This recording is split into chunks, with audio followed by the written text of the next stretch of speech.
Hey guys, I just want to take a minute to explain a little bit about how I installed my 72-inch Retract-A-Gate here.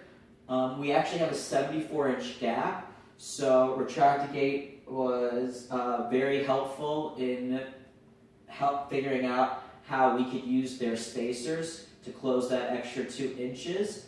I was going into MDF, so I didn't need to pre-drill the holes, but I did want to make sure that I was getting them in the right spots.